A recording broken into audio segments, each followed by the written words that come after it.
نحمده ونصلي على رسوله الكريم. رب اشرح لي صدري ويسر لي امري واحلل عقدة من لساني يفقهوا قولي. اما بعد، قال النبي صلى الله عليه وسلم: کسب الحلال فریضۃ بعد الفریضہ، او کما قال علیہ الصلوۃ والسلام. اللہ پاک کا بے انتہا فضل ہے، اس کا احسان ہے.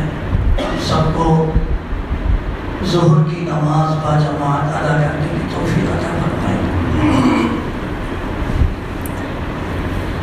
اس وقت ایک روایت پڑھی ہے، اسی کے تعلق سے مختصر سے وقت میں چند باتیں عرض کرنی ہے.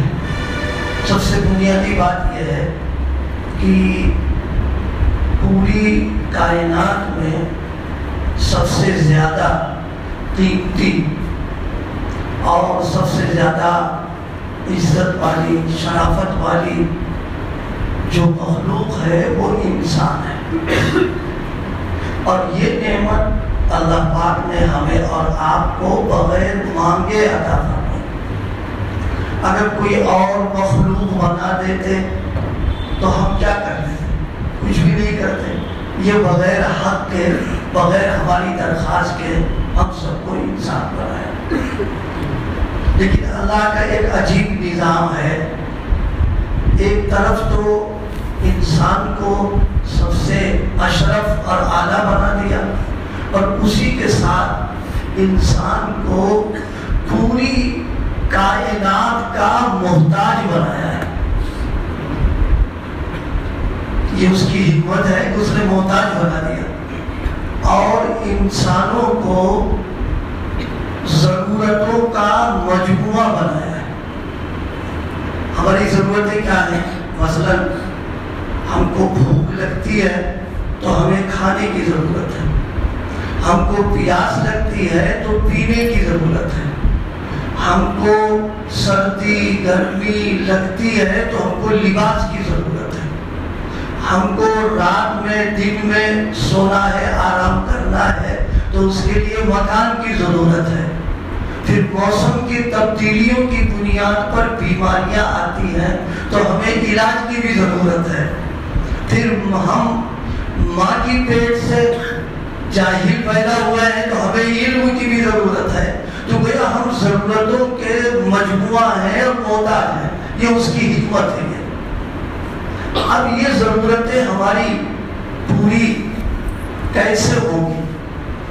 ظاہر ہے کہ ضرورتوں کے پورا ہونے کی دو شکلیں ہیں. ایک شکل تو یہ ہے کہ ہم دوسروں پر بوجھ بن کر کے زندگی گزاریں گے، اور ایک شکل یہ ہے کہ ہم اپنے ہاتھ پیر کو چلا کر اپنی اس قوت و طاقت و صلاحیت کو استعمال کر کے اپنی ضروریات کو ہم پورا کر لیں. یہ دو شکلیں ہیں زندگی گزارنے کی. اللہ تعالیٰ نے چونکہ انسان کو اشرف بنایا، پھر حضرت نبی کریم صلی اللہ علیہ وسلم کا امتی بنا کر یہ ایک اور عزت عطا فرمائی. تو اللہ یہ نہیں چاہتا ہے کہ انسان جس کو ہم نے عزتوں سے نواز رکھا ہے وہ دوسروں پر بوجھ بن کر کے ذلت اور رسوائی کی زندگی گزارے. دوسروں پر بوجھ کا بننے کا مطلب یہ ہے نہ کچھ کرتا ہے، نہ کماتا ہے، نہ کام ہے، بیٹھا ہوا ہے، لوگوں سے سوال کر رہا، لوگوں سے مانگ رہا، لوگوں سے نظر لگا کے کہ صاحب ہمارے ہم کو دے دے. یہ ہے بوجھ بن کر کے رہنا. اللہ پاک نے اس کو پسند نہیں فرمایا. اللہ یہ چاہتا ہے کہ ہم نے تم کو جو بھی صلاحیت دی ہے، طاقت دی ہے، ہماری اس دنیا میں چل پھر کر کے اپنے ہاتھ پیروں کو چلا کر کے اپنی ضروریات کو تم پورا کرو، خود بھی پورا کرو، اور اسی کے ساتھ ساتھ میں تمہارے ذمے جو حقوق ہیں ان کو بھی تم پورا کرتے رہو. تو بوجھ بن کر کے معاشرے میں رہنا نہ شریعت نے پسند کیا، نہ اللہ کے رسول نے پسند کیا، نہ اللہ پاک کو پسند ہے. ضروریات کو پورا کرنے کے لیے اللہ پاک نے فرمایا پوری دنیا ہم نے تم کو بنا دی ہے، لہذا اپنی ضروریات چل پھر کر کے تم پورا کرو۔ اس وقت بہت اختصار کے ساتھ ہم عرض کریں، دین میں ضروریات کے پورا کرنے کی 4 راستے مقرر کر دیے، جس کو فقہا نے مقاصد کے لفظ سے استعمال فرمایا۔ پہلی چیز فرمایا کہ اپنی ضروریات پورا کرنے کے لیے اور کمانے کے سلسلے میں فرمایا نمبر 1 چیز کیا ہے؟ نمبر 1 چیز ہے ملازمت، نمبر 2 چیز ہے زراعت، نمبر 3 ہے تجارت، نمبر 4 ہے صنعت و حرفت۔ یہ 4 چیزیں ہیں جو متعین کر دی بنیادی طور پر، ان کی بڑی تفصیلات بہت شعبے اس کو بالکل ذکر نہیں کرنا ہے۔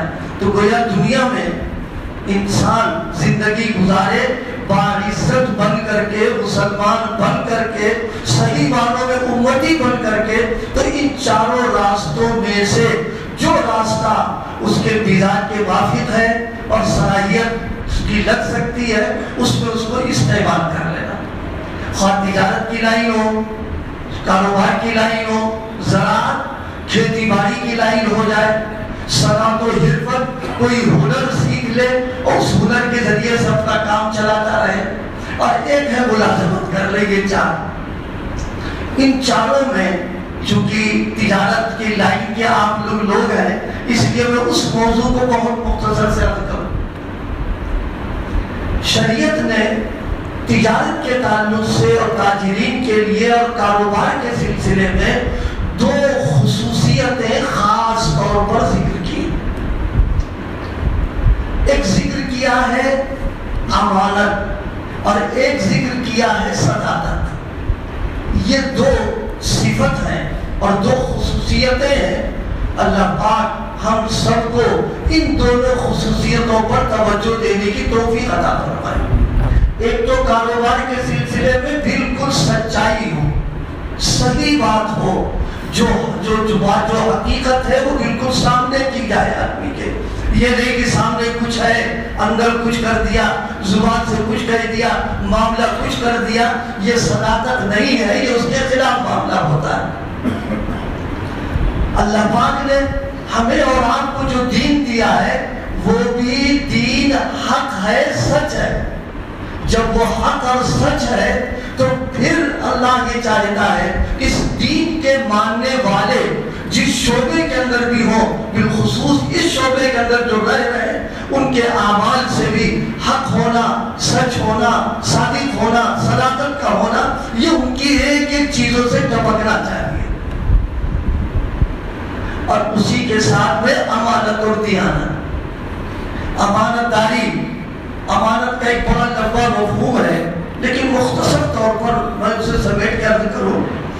امانت کا مفہوم یہ ہے کہ کوئی آدمی کسی معاملے میں ہمارے اوپر بھروسہ کر کے کچھ کر رہا ہے، یہ امانت کہلاتا ہے۔ مثلاً کاروبار کی لائن میں کاروبار کرنے والا جس سے کر رہا ہے، اس نے ہم پر اعتماد کیا ہے، ہم پر بھروسہ کیا ہے۔ جب ہم پر بھروسہ کر لیا ہے تو بالکل اس کے اعتماد اور بھروسے پر پورا اتر آنا، یہ کہلاتا ہے امانت اور دیانت کی بات ہے۔ اور میں عرض کر دوں، یہ دونوں صفتیں حقیقتاً وہ ہیں جو انبیاء کرام علیہ السلام کی خصوصیات میں اللہ پاک نے ذکر فرمایا۔ ہر نبی نے اپنے اپنے وقتوں میں آ کر کے اپنی امتوں کے سامنے یہ اعلان کیا ہے، انی رسول امین، کہ میں امانت دار ہوں، میں دیانت دار ہوں۔ اور نبی اپنی قوم کے اندر نبوت سے پہلے بھی، نبوت کے بعد میں بھی، بالخصوص حضرت نبی کریم صلی اللہ علیہ وسلم کی جو سیرت ہے بالکل کھلی ہوئی، وہ یہ کہ آپ کو مکے کے لوگ صادق الامین کہا کرتے تھے۔ تو صداقت اور امانت اور دیانت یہ نبیوں کی صفت ہے، اور نبی والی صفت جس کے اندر بھی پیدا ہوگی اللہ پاک اس کو عزتوں سے بھی نوازے گا اور اس کو معاشیات کے نواز سے کامیابی عطا فرما دے گا۔ اس لیے کاروبار کی لائن میں صداقت کا ہونا اور امانت کا ہونا، اس موقع پر میں ایک بات توجہ دلانے کے لیے عرض کر دوں، آج کا جو دور چل رہا ہے یہ دور ایسا ہے جس میں عام طریقے پر آدمی منہ سے یہ کہہ دیتا ہے کہ آپ سچ بولیں گے تو پھر اور امانت داری کے ساتھ معاملہ کریں گے تو پھر تو کاروبار فیل ہو جائے گا ہمارا، پھر تو ہم کو چاہیے کہ گھر میں بیٹھ رہے کاروبار نہ کریں۔ یہ ہماری اپنی سوچ ہے، اور یہ جو سوچ پیدا ہو گئی ہے یہ ماحول کی بنیاد پر ہوئی ہے۔ حالات ایسے سامنے آ رہے ہیں، ایسے لوگوں سے سابقہ پڑ رہا، ایسے لوگوں سے معاملہ کرنا پڑ رہا ہے جہاں صداقت و امانت کا دور دور خواب و خیال بھی نہیں کیا صداقت و امانت چل سکتی ہے۔ لیکن ہم عرض کر دیں جو چیز حقیقت ہے وہ حقیقت رہے گی، اس حقیقت کو کوئی تبدیل نہیں کر سکتا ہے۔ ہم یو پی کے لوگ ہیں، آپ حضرات یہاں کے لوگ ہیں، پتہ نہیں وہ ماحول یہاں ہوتا ہے کہ نہیں ہوتا ہے۔ کبھی کبھی ہمارے یہاں برسات کا زمانہ جب آتا ہے تو دن میں اتنا اندھیرا ہو جاتا ہے، اتنا اندھیرا ہو جاتا ہے کہ ایسا محسوس ہوتا ہے جیسے مغرب کا بعد ہو گیا، لائٹیں جلا دیتے ہیں اس میں دکھائی نہیں پڑتا ہے، تو ظاہر ہے اب کوئی آدمی اس اندھیرے کو اور اس ابر و باد کو دیکھ کر کے یہ فیصلہ کر لے کہ سورج ڈوب چکا ہے، دن چلا گیا ہے، تو آپ بتائیے اس کا فیصلہ کرنا یہ کہاں تک سچ ہو گئی؟ ظاہر ہے یہ اس کی نگاہوں کا فریب ہے، اس کو دھوکہ لگ گیا ہے، اس لیے کہ یہ جو اندھیرا آیا ہے یہ وقتی اندھیرا ہے، ابھی بارش ہو جائے گی اور ابر باد ہٹے گا، بادل چھٹیں گے تو معلوم وہ سورج پھر نکل کر کے آ گیا۔ واقعہ یہ ہے کہ آج کے اس ماحول میں اللہ پاک نے ایسی ایسی مثالیں لوگوں کے لیے نمونے کے طور پر رکھی ہے کہ انہوں نے دیانت کو، امانت کو، صداقت کو مضبوطی کے ساتھ پکڑا اور مضبوطی کے ساتھ جمے، تو اللہ پاک نے ان کو ایک امتیازی شان عطا فرمائی ہے۔ کاروبار کی لائن سے ہو گیا 15 منٹ، بس ایک واقعہ مختصر سا کریں، آپ لوگ چونکہ مشغول آدمی ہو اور یہ وقت آپ کا نکالا گیا ہے اس لیے میں بہت ایک واقعہ کر دوں۔ میرے شیخ محی السنہ حضرت عبد شاہ الحق صاحب نور اللہ برکتہ کے تعلق والے بڑے کاروباری باہر کے، میں بھی گیا ہوں، میری ان سے ملاقات ہے۔ ان کا معمول یہ تھا کہ جب اذان ہوتی شٹر پورے کمپنی کا بند ایک دم ختم، اور جو لوگ نماز والے ہیں ان کے لیے مسجد کی حاضری۔ اب ظاہر سی بات ہے کہ کاروبار کے ٹائم میں کم سے کم 3 نمازیں تو پکی ہیں، ظہر، عصر، مغرب، عشاء کے بعد چھٹی ہو جاتی، تو اب روزانہ 3 ٹائم دکان کا بند کرنا اور پورے عملے کا نماز میں آنا، خود نماز میں شریک ہونا، مسجد کے معاملات میں شریک ہونا، بہرحال کچھ نہ کچھ وقت لگتا ہی ہوگا اس میں۔ اور ان کی صداقت و امانت کا جو حال ہے وہ یہ کہ جو مال ان کے یہاں سے ان کو مال ایسا بندہ تھا اس ملک میں نہیں بلکہ وہ باہر جاتا ہے مال۔ ان کی اس معاملے کا اثر کیا ہے میں آپ کو بتانا چاہتا ہوں۔ ان سے پوچھا، مارکیٹ میں معلوم کیا گیا کہ ان کے کاروبار کا کیا حال ہے، تو معلوم ہوا کہ نمبر 1 پر ہے کاروبار۔ اور حال یہ ہے دکان جب بند ہو جاتی ہے اور کوئی گاہک آ گیا، کبھی کہیں بھی ایسا بھی ہوا کہ گفتگو چل رہی ہے اور اذان ہو گئی، انہوں نے معذرت کی شٹر فوراً نکال دیا اور کہا تم کہیں اور لے لو وہاں جا کر کے۔ گاہکوں کا حال یہ ہے کہ شٹر گرنے کے بعد آس پاس کے کاروباری ان کو بلاتے ہیں کہ آ جاؤ، وہ کہتے ہیں کہ نہیں، کام سامان یہیں سے لیں گے، سودا یہیں سے کریں گے، اور اس بند کرنے کی وجہ سے جتنا وقت جاتا ہے اس سے زیادہ اللہ پاک ان کی جھولی میں دے دیتا ہے۔ اور صداقت کا حال ایک حکیم نہیں لیں گے ہم، بہت مختصر تھا. انہوں نے اپنے یہاں دوا تیار کرائی، ایک خاص دوا بناتے تھے وہ. تو حکیمی دواؤں میں اجزاء بہت سارے پڑتے ہیں، اس میں ایک جز تھا بہت قیمتی. تو جن لوگوں کے ذمے یہ کام تھا انہوں نے سوچا سارے اجزاء تو اصلی ہی ہیں، لاؤ اس کو نقلی ڈال دیں، اور ان کو کیا پتہ چلے گا، نہیں یہ پوچھیں گے اس کو کر دیں گے. جب سامان تیار ہو گیا تو انہوں نے پھر پوچھا. ایک بات یہاں سمجھنے کے لیے، آپ جو شخص زندگی تقوی سے، طہارت سے، صداقت سے، امانت و دیانت سے گزارتا ہے، اللہ پاک اس کے دل میں ایک خاص کیفیت پیدا فرما دیتے ہیں. ہر خطرے کے وقت گھنٹی اس کے اندر بجنے لگتی. گھنٹی بجنے کا مطلب ہے کہ اندر سے اس کا جو ضمیر ہے وہ فوراً متنبہ کرتا ہے کہ گڑبڑ ہو رہا ہے کام یہاں. انہوں نے پوچھ لیا اس میں کیا پڑا ہوا ہے. اب سارے اجزاء جو بتائے تو ایک جز جو تھا وہ نمبر 2 کا تھا اور بقیہ سارے اجزاء سستے. فرمایا کہ یہ ہماری صداقت اور امانت اور دیانت کے خلاف ہے، مریض ہم پر اعتماد کرتا ہے، لہذا اس اعتماد کی بنیاد پر ایک مرتبہ تو مال چلا جائے گا ہمارا، لیکن جو داغ لگ جائے گا اس کو ہم بھول نہیں سکتے ہیں. اس لیے ساری دواؤں کو سمندر میں ڈلوا دیا انہوں نے، اور اس زمانے میں 70,000 روپے کی وہ دوا تیار ہوئی تھی. ظاہر نقصان ہو گیا ان کا، لیکن میں نے جیسے کہ عرض کیا تھا کہ حق سچ جو چیز حقیقت تو حقیقت رہتی ہے.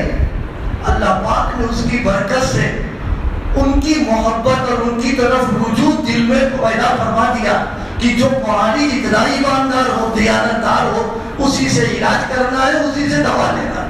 70,000 کا نقصان ہوا، ادھر اللہ پاک نے دگنی ان کو بھیج دی دولت اللہ پاک نے.